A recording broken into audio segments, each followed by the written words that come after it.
Hi, everybody, and welcome to the Cleveland Browns halftime show with the score. The Steelers 24 and the Browns 7. How's everybody doing today? There's behind me my co-host, Topaz DeWolf, as we analyze the atrocities that have occurred in the first half of this football game. And we'll get to this in a minute because I do want to address this, General Dog. But before we get into that, before we really, and keep this thought in mind and remind me, General Dog, if I get away from this.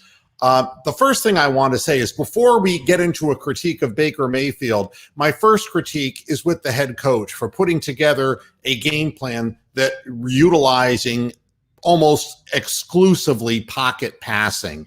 That just doesn't make any sense with this quarterback. He's short, he's slow, and the Steelers have the most prolific pass rush. And before the game, Baker said they muddy up the pocket, and it's like, where is the rollout? Where is the stuff we were doing that was allowing Baker to see down the field?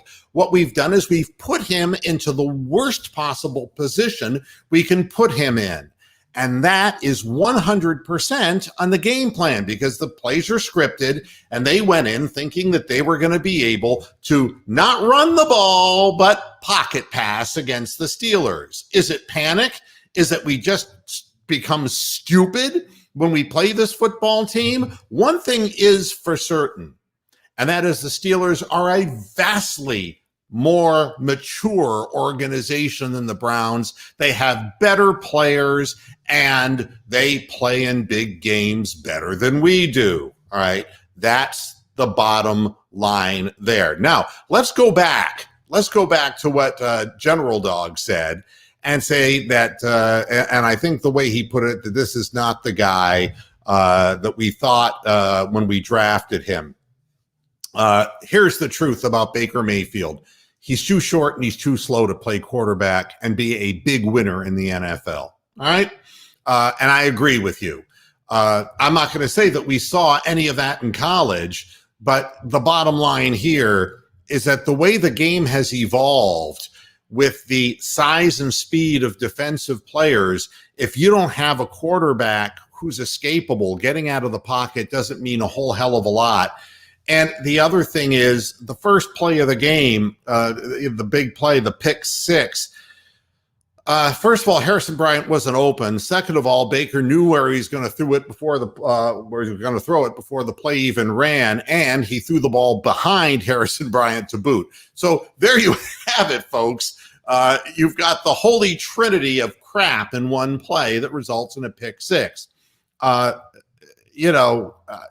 It's this. Baker Mayfield gets passes batted down in the pocket. He is slow to read, and when he is slow to read, he gets sacked. And you can say that the defensive line is beating our offensive line. There's truth to that, too. We're going to start at the very beginning. My hope for this game, if you watch Friday's show, is that we would in some way gain respect. Instead, everybody's laughing at us again because we're playing like little girls. All right? We're being outmanned, out-physicaled, outplayed in every aspect of the game. The Steelers ran when they had to, and Sendejo with two more ridiculous misses in the open field, and not to mention whatever the hell happened with Washington on that final touchdown pass. I've got no idea where this thing broke down. No idea whatsoever, but this is happening every single game. And we can sit down and say, well, it's that we don't have our starting players in the secondary, but there's no reason for guys who are second stringers to bust coverage and not know who they're supposed to be covering. Hey, Derek, how you doing, my friend? And Baker is hurt badly, should not come out to play in the second half. The bottom line, again, is this. The Cleveland Browns, we knew going into this game, and I believe that I picked the Steelers to win 27-14, and it's going to be worse than that. The Browns don't stack up yet. But what we were hoping is that we would get some respect out of this game. Unfortunately, that is not the case.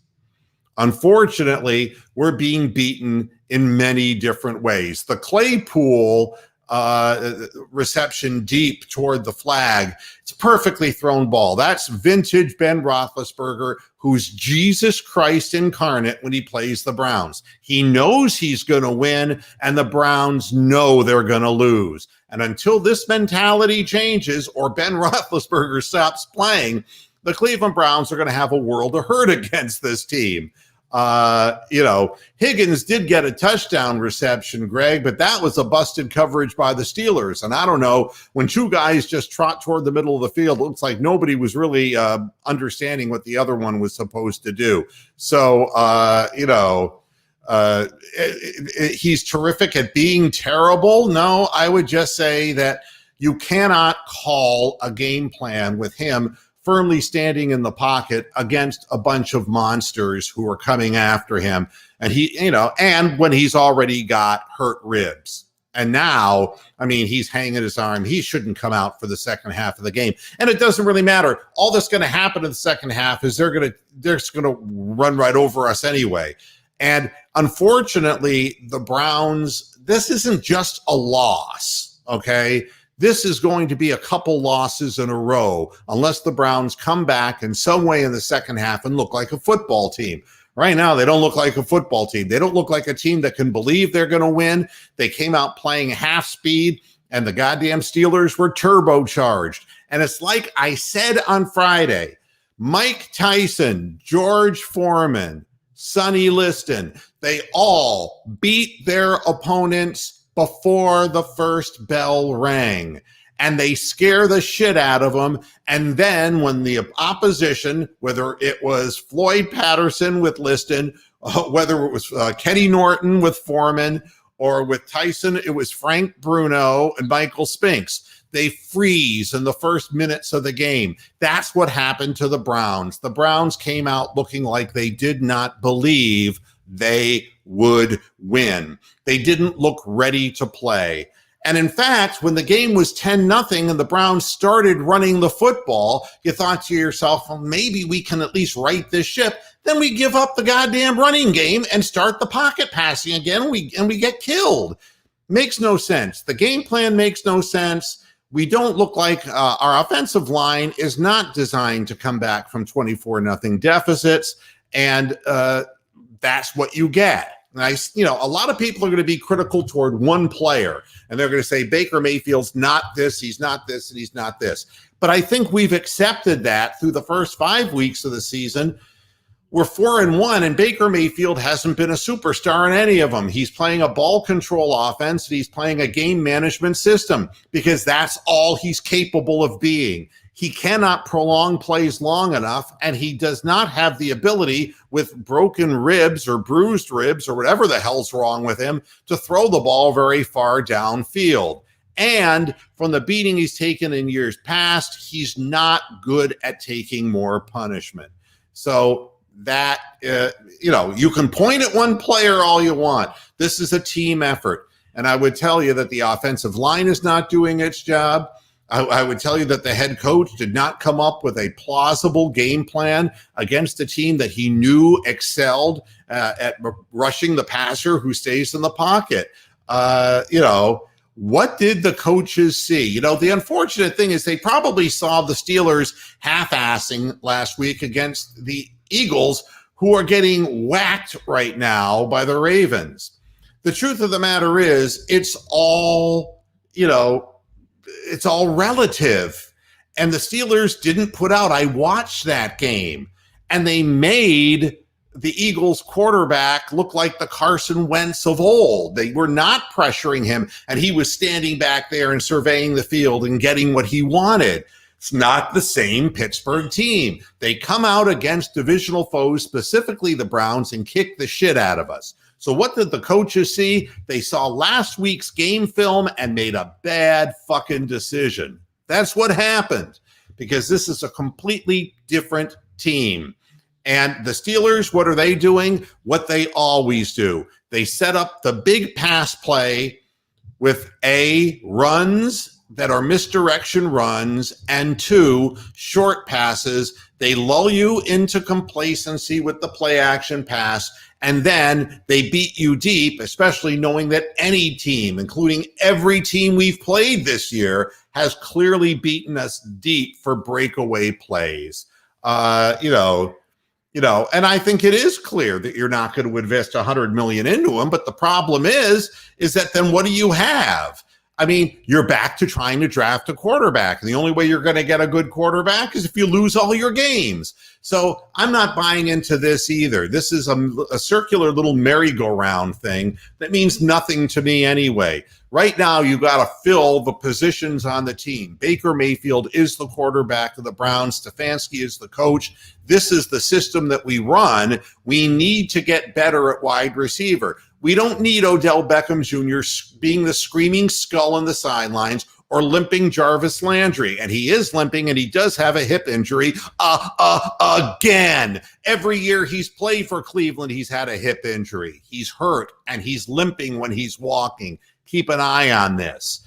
And the other thing is that Beckham's great at yelling at his teammates, but what does he do for himself? Well, really nothing whatsoever. One-on-one coverage, and he's being covered and stopped. The quarterback is being smothered.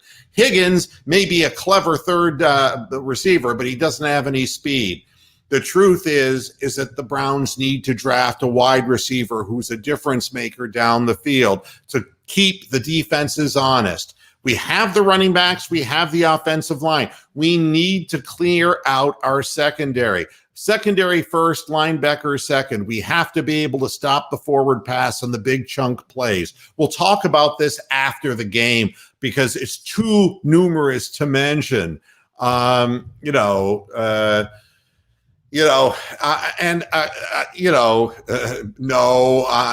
bring in an old guy without an arm? No, thank you. The truth is that people are going to question Baker Mayfield, and that's what goes with the position. But it's a whole package. It's a whole team effort, unfortunately. If you could find a wide receiver who was open, Brian, tell me where in the fuck he was, with the exception of Higgins, and one play where he stepped up into the pocket and Jarvis Landry was starting to cut back to the middle of the field, and he could have thrown that ball under duress. But if you can tell me who's open, the camera's panning, and there ain't nobody open. That's the bottom line.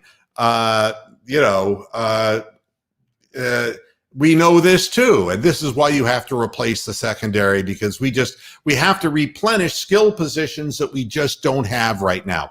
That's it. That's it for the halftime show. I do want to go into more depth and length with this.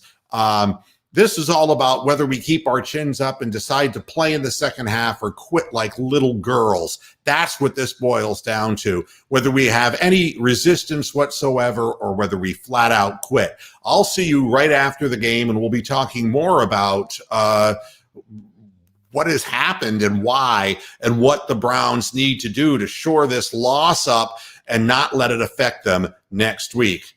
All right, I'll see you after the game. And until then, let's watch the second half. Hasta la vista, Pastorhead. See you after the game. Bye-bye.